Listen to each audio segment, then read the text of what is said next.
መቼም እንደዚህ ካልተነጋገርን ካልተወያየን አይሆንምና ሴቶችዬ፣ የአብዛኛዎች ሴቶች ችግር ራሳችንን መጣል።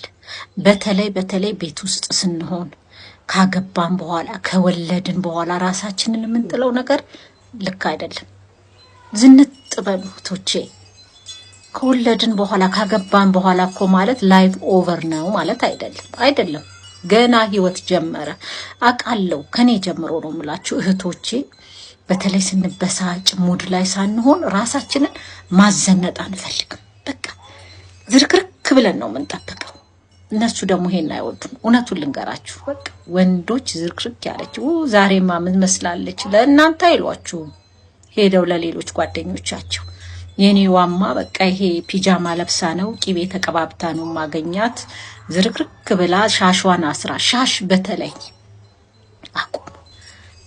ይሄ ግማሹ እንትን የለም እሱን ማድረግ ይሻላል። ግማሹን ሻሽ ከምር ነው የምላችሁ። ወይ ጥፍር አርጋችሁ ጸጉራችሁን ሙልጭ አርጋችሁ በንጽህና መያዝ አለብን። ያለበለዚያ ወንዶች ይታዘቡናል። ጽድት በይ የምን ራስ መጣለው ቆንጆ ሽታች። በተለይ ከስራ በኋላ ሲመጣ አስገምሚው የኔ ማር። በጣም ይገምቱናል፣ አይነግሩንም፣ ግን ይታዘቡናል እላችሁ ነው።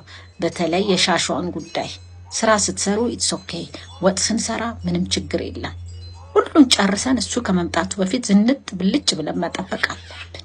ለሱ ብቻ አይደለም ለራሳችንም ለጭንቅላታችንም። ራሳችንን መስታወት ላይ ስናይ በቃ ዋው ዛሬ አምራለሁ፣ ዛሬ ዘንጫለሁ፣ ጥፍሬም ተስተካክሏል፣ ፀጉሬም ተስተካክሏል፣ መልኬም ደህና ነው ብለን በራሳችን ኮንፊደንስ እንዲሰጠን ያደርገናል። ስለዚህ ውዶችዬ ራሳችሁን ጠብቁ፣ ራሳችሁን ውደዱ። ወዳችኋለሁ።